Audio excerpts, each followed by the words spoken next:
bell rang, and somewhere an angel was getting his wings. Dylan and his mother were at the door. Sophie took one long look at me, then burst into tears. I often have that effect on people.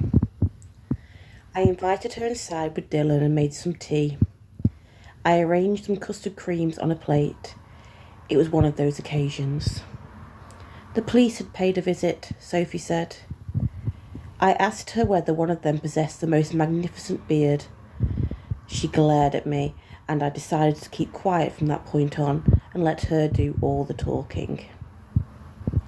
They'd been making some inquiries into Stuart's charitable works, they told her.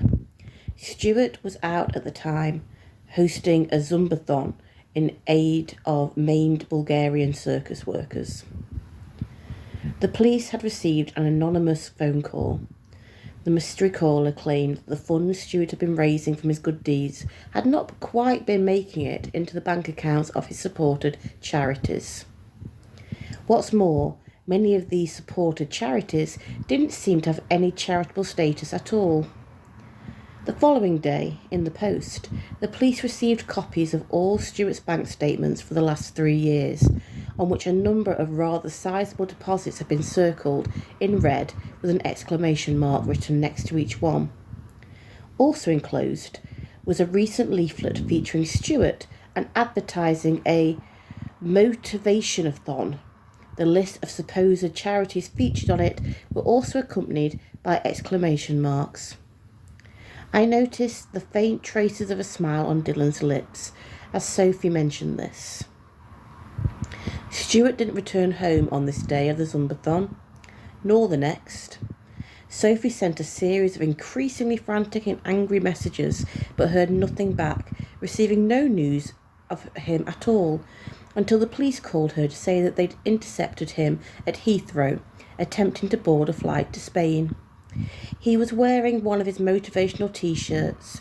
It was the one with the phrase, "Some people are so poor, all they have is money." I tried very hard to keep my face looking concerned and sympathetic as she told me all this. When she got to the part about never wanting to see Stuart again, I suppressed my laughter with a fit of coughing, and then as she told me that all the thoughts of moving were over, I sat on my right hand to stop it from punching the air. I offered Sophie more tea, but she said she had to be getting on. There were a lot of things still to sort out. Out of respect for the gravity of the situation, Dylan and I waited for Sophie to drive off before we began a prolonged bout of whooping and fist-bumping.